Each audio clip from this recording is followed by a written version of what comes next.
So here we are in Chelsea Old Town Hall, where there's an exhibition about to begin by the Lots Road Group, a group of artists that were all at one time or another under the wing of the Heatherley School of Fine Art.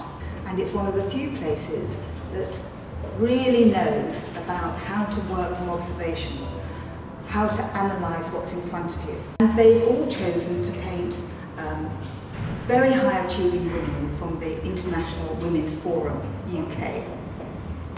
16 artists, 16 women sitters, and very imposing it looks too. The sitters look so imposing. The sitters really look as though they have stature. So perhaps we should look at one or two of the individual paintings and see what's going on. Now, a couple of the paintings had to be done posthumously, sadly. And this one is of Dame Barbara Mills, looking at somebody who's clearly very warm, and she's managed to keep a smile. It's very difficult to paint a smile from a photograph. It very often looks very wooden. And I think Catherine's managed very well to get over that problem. Now, Sarah Jane Moon, the artist, has painted Baroness Denton of Wakefield very differently. Sarah Jane Moon has won numerous prizes as a portrait painter.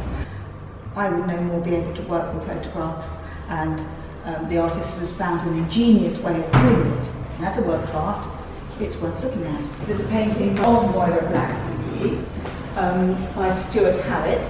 There was an awful lot going on in the hinterland of this sitter's psyche that was hinted at, but he didn't have time to delve into. So he came up with a device for making you think. To my mind, it's slightly graphic, but it's certainly very effective. Each human being's take on another is different. This is perhaps more different than many of the other paintings, in as much as it's very much based on colour. And I absolutely adore that little bit. I know it's perverse to go to that bit, but the sort of liveliness of colour within that area, where you've got a little highlight of bright yellow and the red against the green and the blues against the purple, is gorgeous. And there are areas like that to some extent. They're not quite so sweet, but there are areas like that all over this painting, which is of Susan Young, and it's by Christine Klein. So much of what's in one's life at the time you're being painted is likely to come out. It's intriguing also as to quite what's going on in the background, whether you can see that it's sort of squared up very slightly, and whether that's because there were facets in the glass and you're really looking through, or whether it's something, whether it's a sort of collage. You're meant to think that you don't quite know whether that background is real or a picture of something. Now this, both the lady and the artist here, the lady sitter and the artist, look very comfortable with themselves. The sitter is Mary Baker, and it's by Colleen Quill. And Colleen has filled the space really terribly well, in a very professional way, and the tone is right, and it's a very warm painting. All the colours in it are predominantly warm. A very believable portrait. Again, an intelligent face. That woman is thinking. So, I don't know if the artist had to use photographs or not, but my guess is not much, even if at all. So, if he did, he's convinced me. And here we have a woodcut on Japanese paintings by Sharon Lowe, and it's of Pam Garside. Again, the space is used really well. And doesn't she look imposing? Isn't she full of presence? That strikes me as being an achievement in itself. That the face glows. I think the artist has depicted a very warm-looking woman. And again, has used very warm colours. Occasionally, a sort of slab of something colder. Again, I think it's a very proficient painting and a believable painting. I don't know if I'm allowed to say it, but I actually think this is the best painting in the exhibition.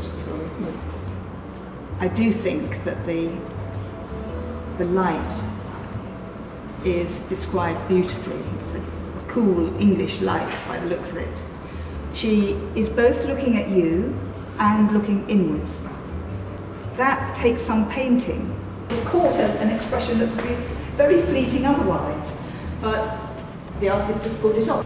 The bit I like best, in a way, I know everyone's going to love the eyes because they're glinting at you and it's an expression, but she's painted the mouth so well. The eyes as to whether this bright yellow that's behind, I've no idea what it is.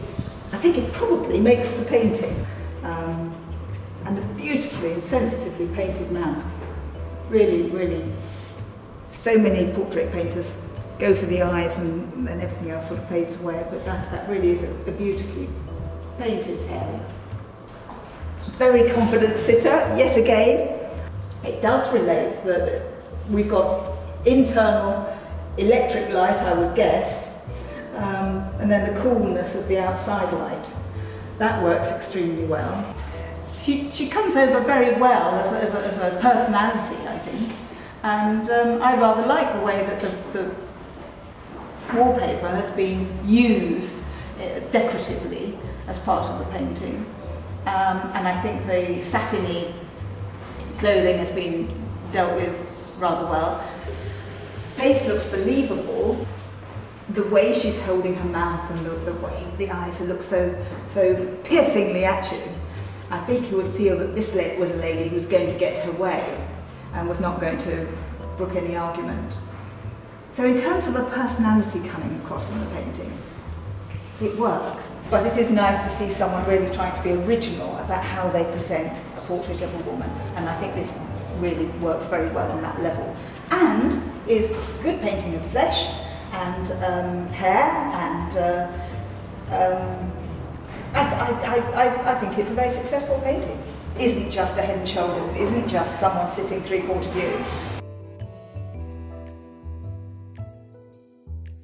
Well, it's been a real privilege to see this group of paintings. The exhibition is on until Sunday the 7th of June, so try and make a point of coming and seeing it.